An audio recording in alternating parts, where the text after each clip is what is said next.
Vanakkam and good afternoon. I thank you all for your time. So kind of you to be here this afternoon, perhaps even delaying your lunch to be with me. And we'll have a very, very pleasant walk through a very complex, a very ultra topical, interesting field. I'm a doctor. I'm a cardiologist with patients all the time. So I'll be speaking about how AI would make the patient's life and the doctor's life easier and efficient and comfortable and predictive. I'm an IT devotee since 30 years now. Threw away my pen and paper 30 years back. I use just my laptop and my handheld. Where I'm standing is my office, and I work on that basis. So AI is a very new concept for doctors and healthcare professionals. Not new for you. Many of you are scientists in the IT field.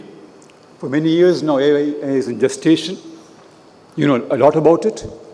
But to healthcare people, it's very, very new.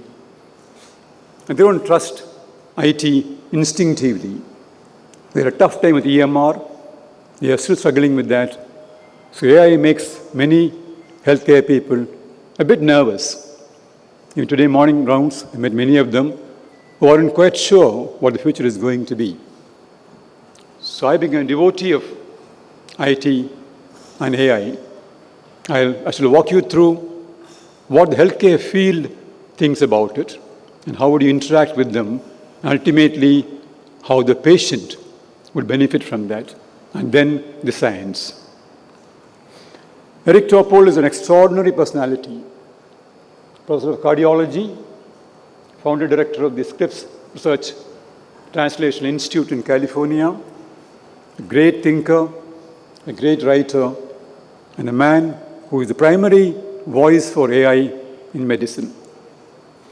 So tomorrow, should AI change medicine, this man's thoughts and words shall be instrumental. Prolific writer, writes very often, is tweeting all the time or Xing all the time. Author of great books. His newest being Deep Medicine. This shall be the fundamental influence in changing healthcare to accept, understand, and get along with artificial intelligence in healthcare.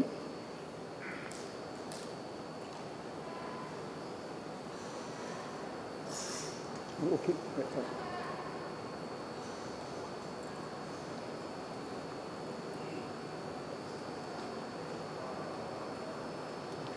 Right.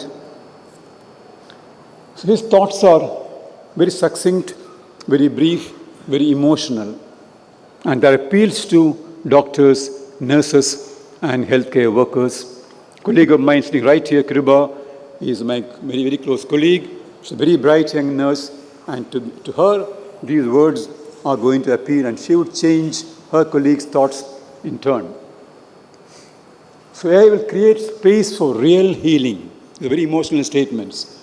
For real healing to take place between a doctor who can listen and a patient who needs to be heard. Just think about that. This is where communication is broken down today between the doctor and the patient.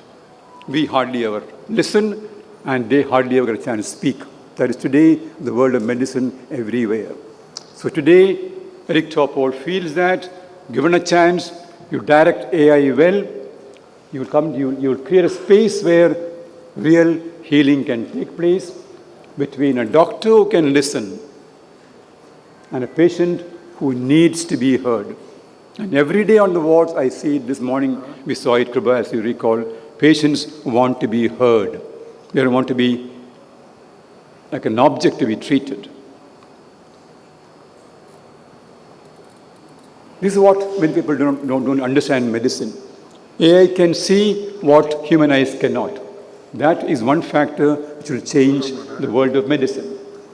And the minutes we save in this voice recognition environment will spare the time for physicians to spend more time with patients. Today we are looking at a keyboard, we're looking at a screen, trying to enter our thoughts and observations there. Hardly talk to a patient eye to eye. They can't get to talk to you eye to eye. The connection is lost. The conversation is lost. The spirit is lost. The moment is lost. So, AI can transform everything. It can transform everything we doctors do. From simple note-taking, the first thing we do when you walk into my clinic, to pathology, to imaging, to diagnosis and treatment. That is, the various events that happen in the doctor-patient encounter would change fundamentally for the benefit of the patient and then the doctor.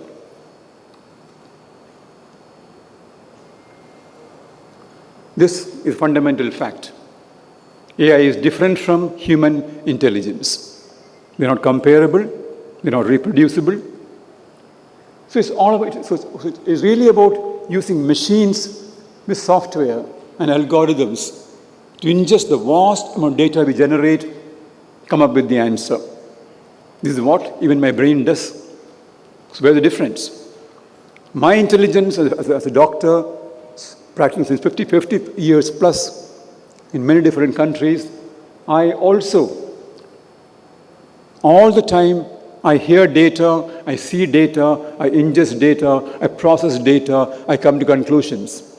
That is one way of doing it. It takes some time and may take even more time than what I imagine. But AI, if properly used, they will make this process a lot more faster, a lot more efficient, and a lot more productive, and save my time for my patients. I hope you're with me so far. This is a take from a doctor's point of view. So that many of you who are not in the medical profession will think of a technological point of view. I talk to you about how doctors and nurses and hospital staff feel about AI and how you can get them to put AI to the best possible use. These are what they can do on a regular interaction between a doctor and a patient in a clinic, which all of you are familiar with. All of you have waited for hours to see a doctor, then finally you get to see him for barely a few minutes. You don't even feel that you have been heard, you've been examined, and then a few tests are ordered, then out of the chamber you are, running behind many points to pay and get tests done and see a doctor finally days later with a huge bunch of reports. And somewhere you are unhappy that you have not been heard, you have not been seen, you've not been examined, you feel, what have I gotten to? Chatbots can tomorrow face a patient as they come in. Why wait in the waiting room? You can begin the chatbot, talk to the chatbot, and convey to it all your history, your concerns, your anxieties, your questions. They'll be instantly processed and will be with the doctor before you reach your doctor. Chatbots can become even empathetic. I'll talk to you sometime later. Chatbots can become more and more human as algorithms train them. Large language models. All of you know it as GP4, and this is what we call it because they process data, they process words, they process conversations, and they can monitor the clinic conversations and do all that today doctors waste their time on. For example, I'm a consultant cardiologist. I see my colleagues, the minute the patient walks in, they reach for a piece of paper and start scribbling. The patient is talking, they are scribbling. On the left, in the center, on the right, they are scribbling all the time. And then they come up with some kind of a plan. Here's a different scenario. That conversation will be more relaxed, more informative, more interactive, will be monitored and transcribed into a text, processed, summarized, and given back to the physician in a few minutes' time with important suggestions. There are possible diagnoses, possible investigations, possible treatment plan, what to do next. There's a kind of clinic conversation that can happen in tomorrow's AI environment in a doctor's clinic. It can synthesize the entire data, and visualize them almost immediately. It can access the world database and then give you all necessary connections, references, and images. Up-to-date review. Ask them today morning, what is the update on the disease? It's the fingertips with AI assisting you. Today, I read manually. 7 days a week, I'm up at 4 in the morning, read every single journal in the world on that day morning. By 7 a.m., I'm up to date, but not many are. AI can do all that a lot more easier and fast and efficiently. By the end of the time you finish talking, you have a summary with you on the latest evidence on this patient's medical condition. Generating a differential diagnosis. This is a hallmark of medicine. For a long, long time, we were taught you make a provisional diagnosis when you see a patient. That is your best guess. You have a few others in mind, they have differential diagnosis. Other day, Medical Journal wrote an article called, "The most important thing is what else can this be?" This question should arise in a doctor's mind. I'm sharing with you this information. It doesn't happen so often these days. We jump to conclusions because technology is behind us. MRI and CT are tempting us. We jump to it, whereas that will not happen here.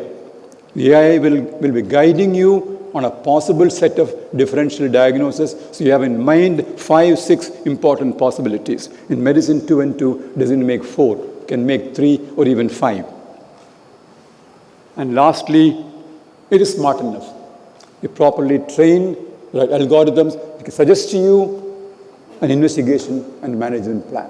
So you do not order 15 tests when 2 will do. Your plan will be precise, concise, and focused. I, as an experienced physician, will order even today far few tests than younger doctors require. But I know precisely what test will give me the most necessary information. And I can make a plan in my mind, but that is not something everyone can do. So this AI is meant for everyone of any level of education, level of training, level of experience, level of intellectual approach towards clinical medicine. Am I okay so far? Am I going above? Right, young lady, are you okay so far? I'm walking you through my daily life as how I interact with my patients and how I solve their problems. One of these days you will recall this conversation when you walk into a doctor's office as a relative or as a friend. They worry a lot. I find that worry every day. The papers also articulate that. Will AI replace doctors and nurses and technicians? Are we going to be out of jobs? The interesting answer is here. AI will not replace physicians, but physicians who know AI will replace physicians who don't. That's a harsh fact. IT is not a favorite activity for doctors. What WhatsApp is, I agree. Instagram is, I agree. X is easy, but not this.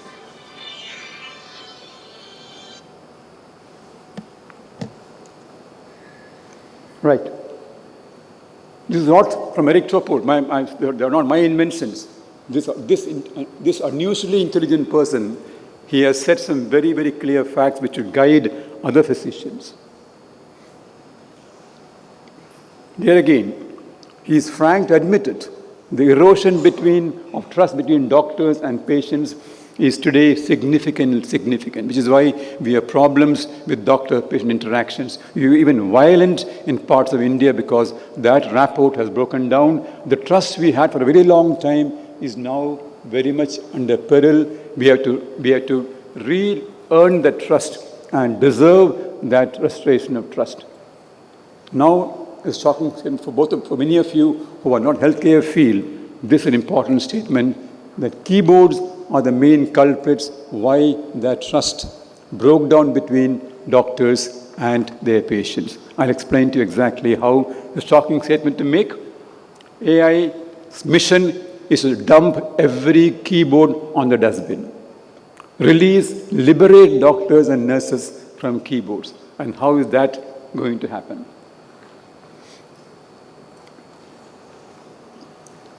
He describes two important concepts, shallow medicine and deep medicine. What happens today is shallow medicine. What happens tomorrow, with the help of AI, can be deep medicine. Shallow medicine is clinical practice compromised by keyboard and screen and, if any, minimal eye contact. India is not so bad. In one way, it's bad because we scribble notes on paper, which even we can't read after a few minutes, and the patients can't anyway read that. But looking at a keyboard all the time and a screen all the time and not talking to your patient eye to eye instantly breaks the communication down, the trust down, and the patient feels let down. This is where in the Western world, EMR is success, but it's a failure in the doctor-patient interaction and satisfaction. So in India, we take an easy way out. We avoid the keyboard, avoid the screen, we scribble. But that is not the answer. That is 1900 technology.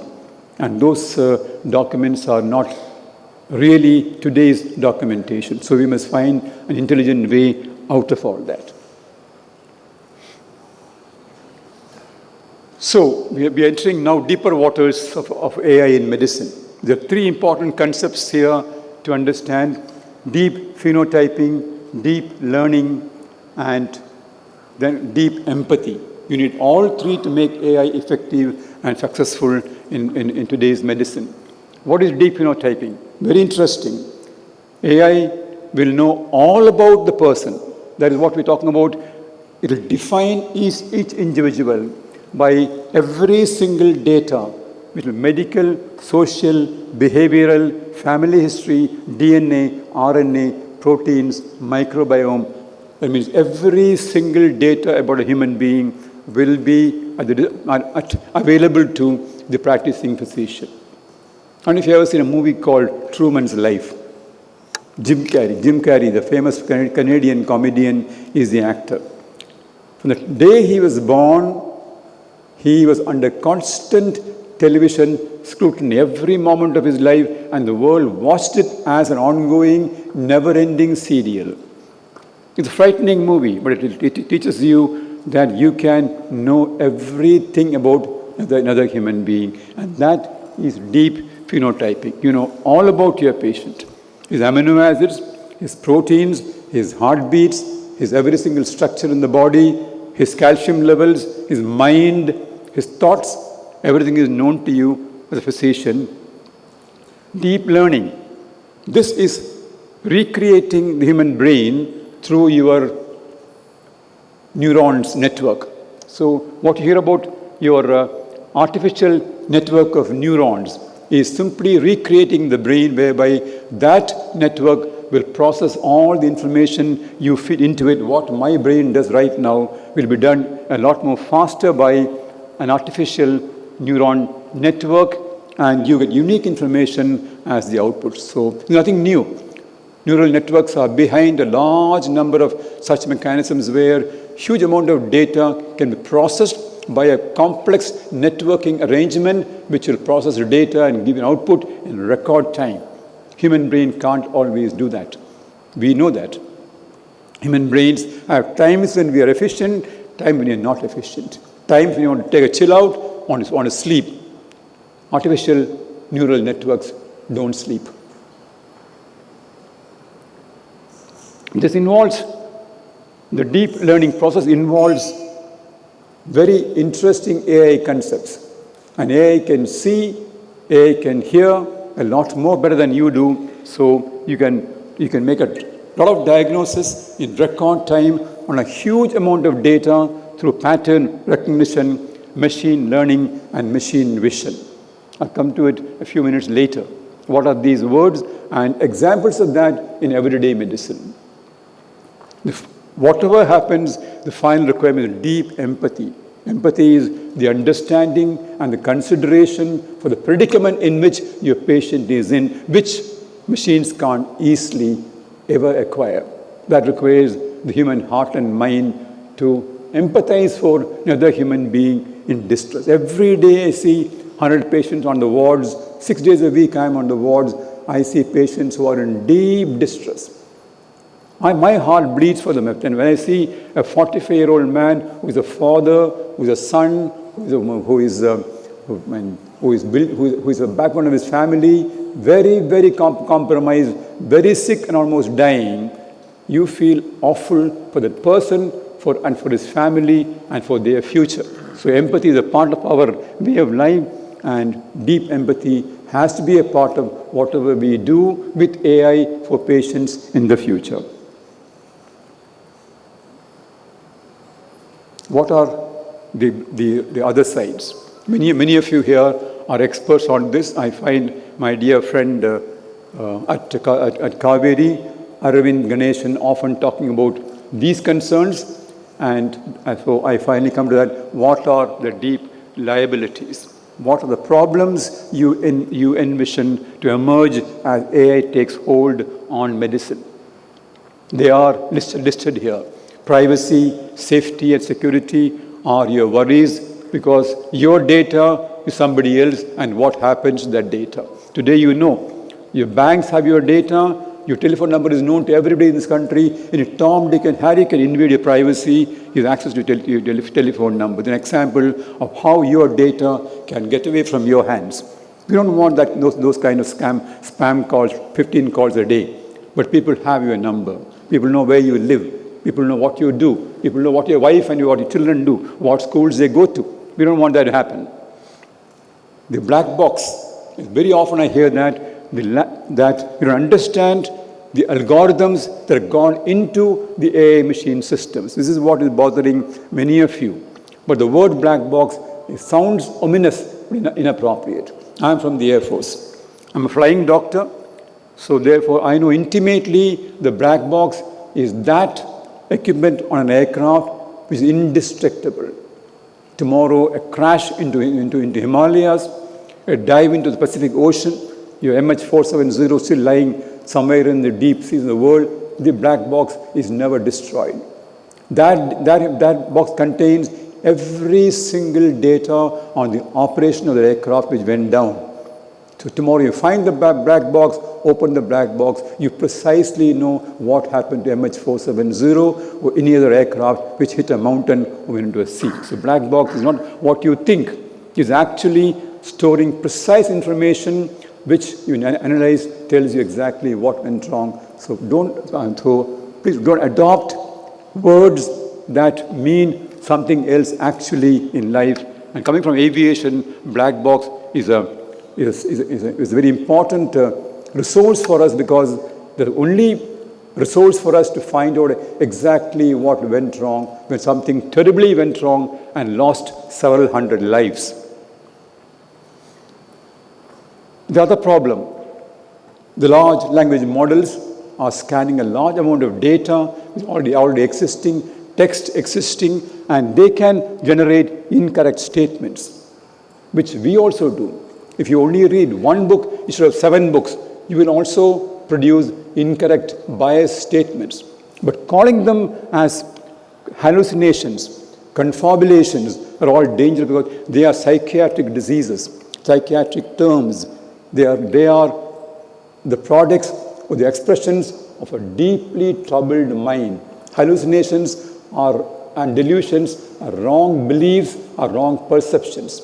Confabulations are, people say, just making up things. Confabulations are deliberately, making up false stories. These are all process of a diseased mind. Let's not use them in scientific language, in electronic language. That the LLMs can make such errors as we also do. We also today are exposed to information on WhatsApp, all kind of absolutely incorrigible rumors and forwards, but ultimately we make up our mind as to what could be the most likely truth.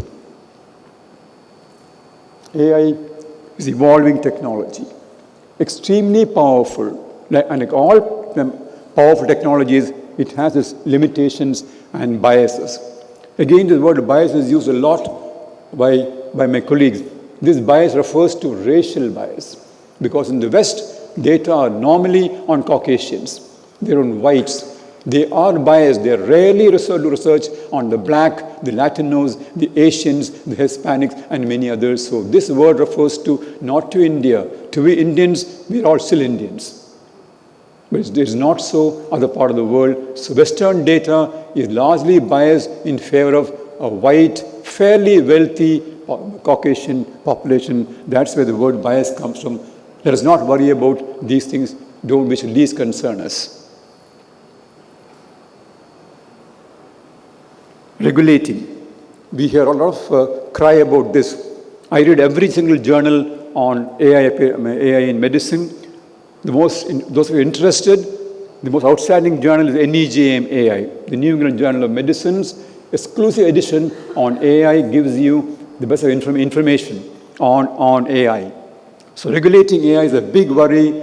We shouldn't be letting organizations and the industry turn out AI and give it to consumers. It should be undergo regulation by appropriate scientific organizations. In theory, they're absolutely right.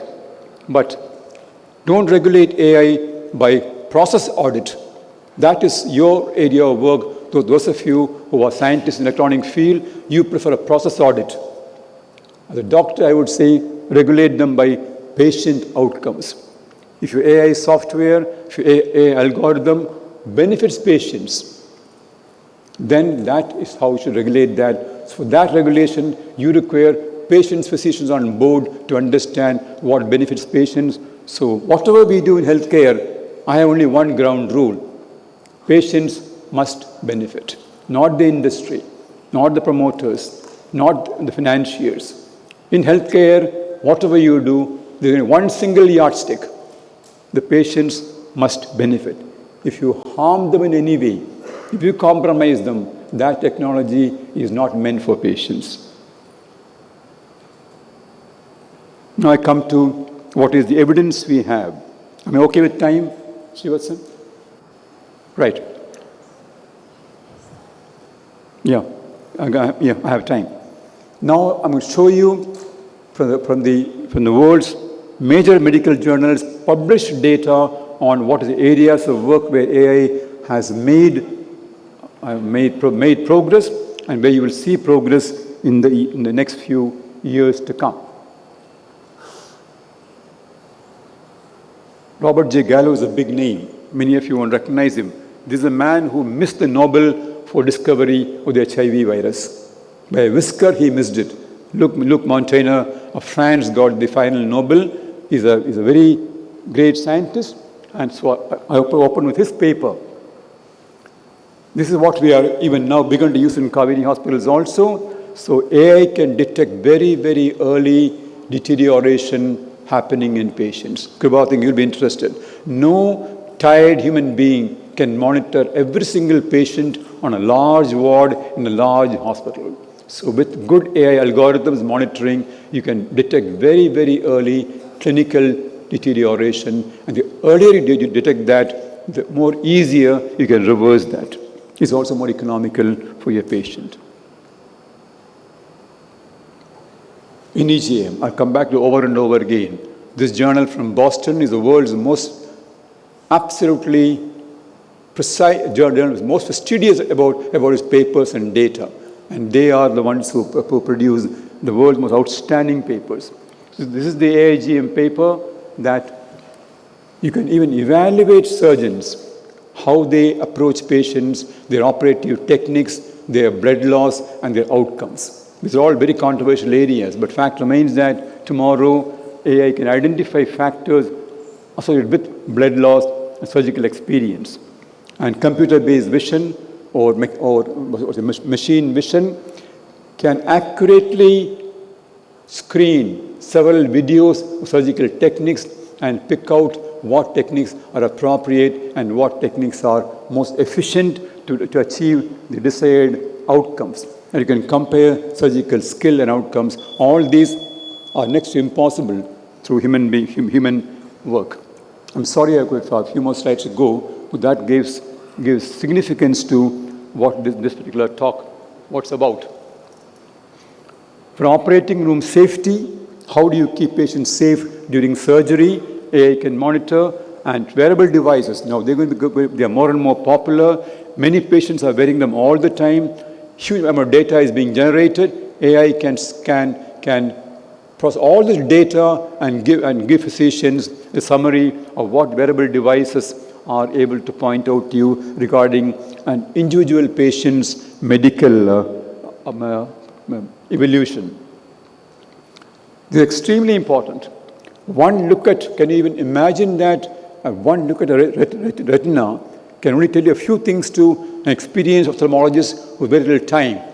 A look at retina can tell you, and AI can tell you all about arteries, vessels, nerves, background vision, and every single thing about your human body can be gleaned from one look at the retina, which no human vision can really absorb the data, but machine vision can do that easily for you.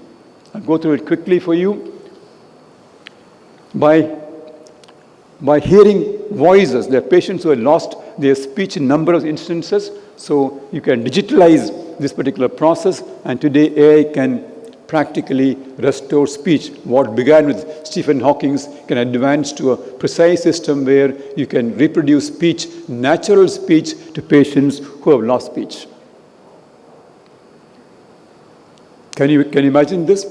By looking at various actions of a person who is driving, his head nodding, his distraction, his concentration, his hand movements, his breathing, the machine AI can detect getting hypoglycemic and may anytime now lose his level of consciousness. Endoscopy. Endoscopy gives you fascinating images of polyps and several changes which human eye can't really identify all that. AI can precisely tell you what all the findings you see on an endoscopic examination. Cancer care is going to be changed dramatically with AI because everything in cancer can be monitored, from histopathology, from radiation to surgery, to planning treatments, to planning outcomes, planning PET scanning. Everything can be done a lot more efficiently with AI. Laboratory, hematology, again, huge will take place. Looking at the blood slide of various leukemias, anemias, and all that is easy for the machine vision to scan there and give you absolutely accurate estimations on what's happening on your blood smear. Mets, when cancer spreads to many parts of the body, even a pet will find it difficult. By using AI technology to assist that, you can diagnose very easily Mets everywhere, make an appropriate plan. Just a few minutes more, please. Otherwise, the whole session will be pointless. Large language models are going to change cardiology in a very big way. It'll give you the text in cardiology can be largely processed by LLMs. You can generate research, abstracts, references, and full-size documents with great ease. Can you imagine a humble, simple chest X-ray? A look by machine vision can pick up what you never imagined. It can pick up even coronary artery disease. It can pick up many more factors on a simple chest X-ray than what your eye and my eye can ever pick up. So this humble, inexpensive tool becomes a rich field for harvesting information by use of AI. ECGs. Even today, I see young doctors having a quick look at ECGs, they throw it away. AI won't do that. AI would give you an accurate, in-depth analysis of the ECG and the EEG, which refers to brain. We'll come in a few minutes' time. Imaging of the heart is, again, today it is entirely, echocardiographers is operator-dependent. Please remember that. All of you know that. It's operator-dependent. From one to one person, there's variation, but AI makes no such variation acceptable. It will give you uniform images 24 hours a day. Valvular heart disease, complex of heart disease. If you find a digital twin, you can plan beautifully outcomes of valvular heart disease, how best to evaluate that, and surgery and post-surgical evaluation extremely efficiently. That is where the concept of digital twins will come in a very big way. Heart failure, the growing epidemic of modern times. Again, with the AI's help, you can precisely introduce guideline-directed medical treatment, follow up huge numbers of patients, and get them all onto a stable platform. I mentioned to you EEG. Just like ECG, They are more complex. The EEG of the brains are very, very complex. When you're analyzing a large numbers of them, you can go gaga even looking at them. The very difficult one, AI can process the EEGs in large numbers across a huge whole country and give you back the entire feedback. RCTs, they are expensive to conduct. Pharma industry spends millions of dollars on that. With AI assistance, we can make RCTs a desktop-based operation. It's as simple as that. Research will find a very big role. In fact, today already journals of the world are accepting AI-generated, large language-generated papers because they are very, very efficient in producing research literature and producing a long list of appropriate references and abstracts. I'm winding up now. This man, Isaac Cohen, is the editor of NEGM AI. An outstanding doctor, spent all his life in computer science, he's a PhD in computer science, and he's editor of the NEGM AI, and he personally clears every paper for NEGM AI. And here is his last word: medicine must become a knowledge processing discipline. Here he makes a very important point. If we physicians leave AI to technicians, to IT technologists, and to others, they come from a different world.